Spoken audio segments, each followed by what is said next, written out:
kusikia hapa kutoka kwenye taasisi mbalimbali, lakini pia kamati zilizoweza kuwasilisha.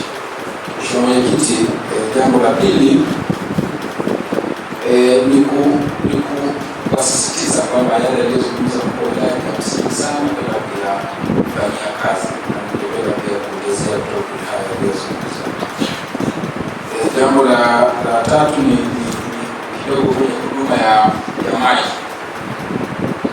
Watu wa RUWASA na watu wa RUWASA tulifanya ziara, lakini tulipata taarifa. Moja kati ya changamoto ambayo tuliona ni watu kutolipa madeni. Mtu anapewa huduma ya maji lakini hailipi huduma hiyo, na pengine unaweza kukuta mtu wa kwanza kuna maji sio nzuri. Sasa mimi nilimuomba meneja na orodha ya RUWASA ule wako wanashaurikia mlaga wa $1,40,000 nikamwandikia barua kabisa unastahili, kwa sababu plani ya kwetu sasa sio mtu wa kwanza kuonyesha.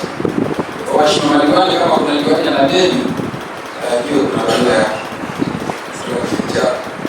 Na kwa maana hiyo sisi tuwe mstari wa mbele kwenda kushirikiana na hizi taasisi pamoja na zile jumuiya za huduma ya maji kuhakikisha kwamba watu wanalipa. Wakilipa tunaweza tukaidai sasa RUWASA au RUWASA kama kuona kuna shida, kwa sababu sisi wenyewe tuko vizuri kuhakikisha ya kwamba wao hawakwama kwenye kitu chochote. Kwa hiyo kwenye eneo hilo ni muhimu sana tukazingatia. Jambo lingine ni huduma za jamii.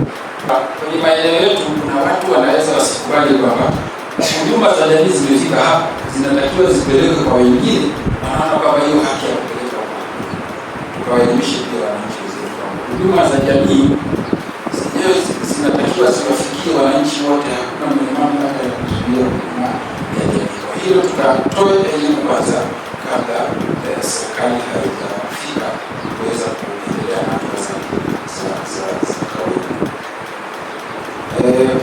Mheshimiwa Mwenyekiti, jambo lingine ni amezungumza mheshimiwa swala la pamba, lakini nakumbuka na mwaka wa 3 sasa hapa.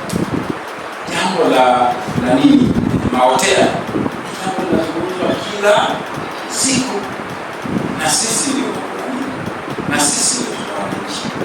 Hili jambo hili pia lazima sisi kama viongozi kuna mambo tuyawekee ukomo. Sababu miaka 5 changamoto lazima kwenye malango sio kwenye kata yangu hakuna mahotea.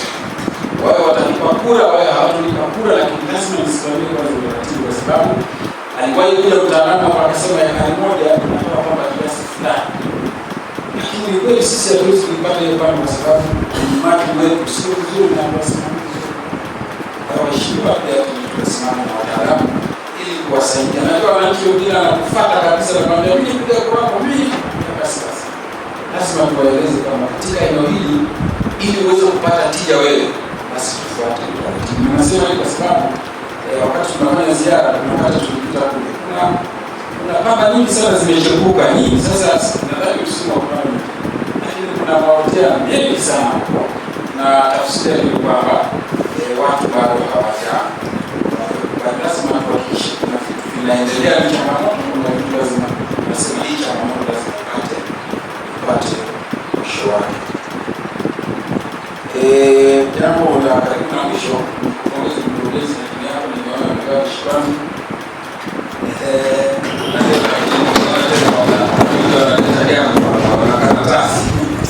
Kwa hiyo nategemea kikao kijacho wataanza kutumia shukrani, na hiyo sasa itakwenda sambamba na juzi mama mfanya birthday na alisema ni mpana.